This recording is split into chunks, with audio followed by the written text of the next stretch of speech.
അപ്പോൾ must watch മൂവിയാണ്. നമ്മളൊരു സ്ഥലത്ത് ഒറ്റപ്പെടുമ്പോൾ നമ്മൾ ഒരു നിസ്സഹായ അവസ്ഥയിൽ നമ്മൾ എങ്ങനെയായിരിക്കും പ്രതികരിക്കുന്നത്. ഒരു കാട്ടിൽ ആരും സഹായത്തിനില്ല. ആ ഒരു അവസ്ഥ സംവിധായകനും അതിലെ നടനും ബാക്കിയുള്ള ടീം വർക്കും അസാധ്യമായിട്ട് പെർഫോം ചെയ്തിട്ടുണ്ട്, എക്സിക്യൂട്ട് ചെയ്തിട്ടുണ്ട്. So it's a must watch movie. Please come and enjoy this movie.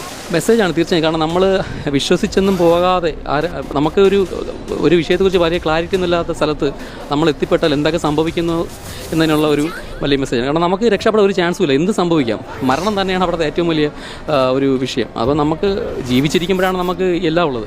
മരണത്തിലേക്ക് നമ്മൾ പോകുമ്പോൾ പിന്നെ നമുക്കൊന്നുമില്ല. പ്രതീക്ഷകൾ എന്ന് പറയുന്ന ഒരു പേറിപ്പോകുന്നൊരു മനുഷ്യൻ്റെ മരണത്തോട് മല്ലിടുന്ന ഒരു വിഷയമാണ്.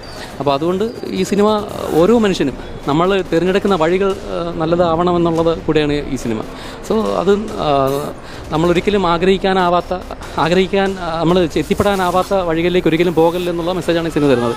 മസ്റ്റ് വാച്ച് മൂവിയാണ്. കാരണം ഒരു തിയേറ്ററിക്കൽ ബ്രില്യൻസാണ് ഈ സിനിമയിലൂടെ അദ്ദേഹം കാണിച്ചിരുന്നത്. സംവിധായകന സമ്മതിയാണ്. കാരണം ഇൻ്റർവ്യൂവിന് ശേഷം ഒരു സോളോ ആയിട്ട് ആ ആക്ടറിനെ മൊത്തം വെച്ച് അദ്ദേഹം പെർഫോം ചെയ്യുന്നതെന്ന് വെച്ചാൽ നിസ്സാര കാര്യമല്ല.